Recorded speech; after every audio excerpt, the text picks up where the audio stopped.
गौतम बुद्ध की शिक्षाएं और उनके जीवन से जुड़ी कहानियां हमें हमेशा प्रेरणा और मार्गदर्शन प्रदान करती हैं। उनकी कहानियों में जीवन की सच्चाई, नैतिकता और आध्यात्मिकता के गहरे संदेश छिपे होते हैं। इस कहानी में हम एक शिष्य की यात्रा की बात करेंगे, जिसने बुद्ध की शिक्षाओं से जीवन का अर्थ समझा और अपनी आत्मा की शांति प्राप्त की। गौतम बुद्ध अपने शिष्यों के साथ एक गांव से दूसरे गांव घूमते रहते थे, लोगों को ज्ञान की बातें बताते थे और उनके प्रश्नों का उत्तर देते थे।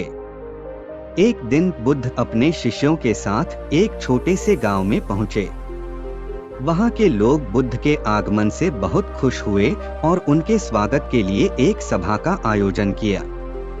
उस गांव में एक युवक रहता था, जिसका नाम आनंद था। आनंद एक शिक्षित और उत्साही युवक था, लेकिन वह अपने जीवन के उद्देश्य को समझ नहीं पा रहा था। उसने सुना था कि बुद्ध के पास हर प्रश्न का उत्तर होता है और उनके साथ रहकर जीवन का सच्चा मार्गदर्शन प्राप्त किया जा सकता है। इसलिए वह बुद्ध के दर्शन करने और उनसे शिक्षा लेने की ठान ली। सभा के दौरान बुद्ध ने अनेक शिक्षाएं दी। उन्होंने बताया कि जीवन में दुख का कारण अज्ञानता है और अज्ञानता को दूर करने के लिए हमें सत्य की खोज करनी चाहिए। उन्होंने बताया कि अहिंसा, सत्य और करुणा से भरा जीवन ही सच्ची शांति और सुख का मार्ग है। आनंद ने बुद्ध की हर बात ध्यान से सुनी और उन्हें अपने जीवन में अपनाने का संकल्प लिया। वह बुद्ध के पास गया और उनसे विनती की, हे बुद्ध, कृपया मुझे अपना शिष्य बना लीजिए और मुझे सत्य का मार्ग दिखाइए। बुद्ध ने आनंद को देखा और मुस्कुराते हुए कहा, आनंद, शिष्य बनने का अर्थ है अपने अहंकार और अज्ञानता को त्यागना। क्या तुम इसके लिए तैयार हो? आनंद ने बिना किसी हिचकिचाहट के उत्तर दिया, हाँ प्रभु, मैं पूरी तरह से तैयार हूँ। बुद्ध ने उसे अपने शिष्य के रूप में स्वीकार किया और उसे ध्यान और साधना की विधियां सिखाईं। आनंद ने बुद्ध के साथ रहकर उनके हर उपदेश को अपने जीवन में उतारने की कोशिश की। आनंद हर रोज ध्यान और साधना करता था, लेकिन फिर भी उसे शांति नहीं मिल रही थी। वह सोचता, क्या मैं सही कर रहा हूँ? क्यों मुझे अभी तक आत्मज्ञान नहीं मिला? एक दिन बुद्ध ने आनंद को अपने पास बुलाया और कहा, आनंद, आत्मज्ञान की यात्रा केवल बाहरी क्रियाओं से पूरी नहीं होती। तुम्हें अपने भीतर झांकना होगा और अपनी आत्मा की सच्चाई को पहचानना होगा। बुद्ध ने आनंद को एक तालाब के किनारे ले जाकर कहा, इस जल की तरह बनो जो स्वच्छ और निर्मल है।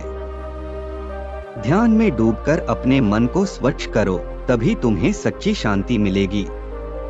आनंद ने बुद्ध के कहे अनुसार गहरे ध्यान में लीन होना शुरू किया। उसने अपने मन को सभी विचारों और चिंताओं से मुक्त किया और पूरी तरह से ध्यान में समर्पित हो गया। धीरे धीरे आनंद के भीतर शांति और सुकून का अनुभव होने लगा। उसने महसूस किया कि जीवन की सभी समस्याओं का समाधान उसकी आत्मा में ही है। एक दिन जब आनंद गहरे ध्यान में था, उसे अचानक आत्मज्ञान की प्राप्ति हुई। उसने महसूस किया कि जीवन का असली उद्देश्य दूसरों की सेवा करना, सत्य की खोज करना और करुणा से भरे जीवन को जीना है। उसने समझा कि हर जीव में भगवान का अंश है और हमें सभी के प्रति प्रेम और सम्मान का भाव रखना चाहिए। आनंद की आंखों में आंसू आ गए, लेकिन ये आंसू खुशी और आत्मज्ञान के थे।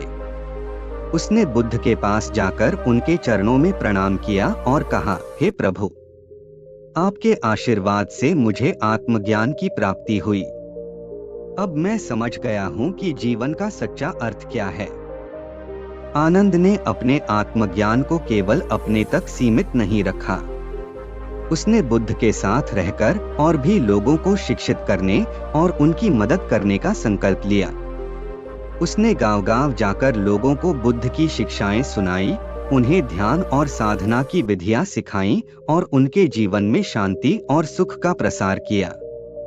आनंद के प्रयासों से कई लोगों के जीवन में बदलाव आया और उन्होंने भी आत्मज्ञान की प्राप्ति की। आनंद की कहानी हमें यह सिखाती है कि जीवन का सच्चा अर्थ केवल बाहरी सफलताओं में नहीं है, बल्कि अपनी आत्मा की शांति और सच्चाई को पहचानने में है।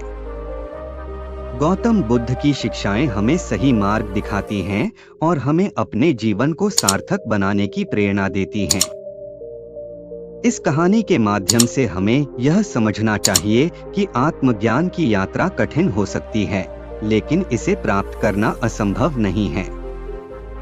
हमें केवल अपने मन को शुद्ध रखना है, सत्य की खोज करनी है और करुणा और प्रेम से भरे जीवन को अपनाना है।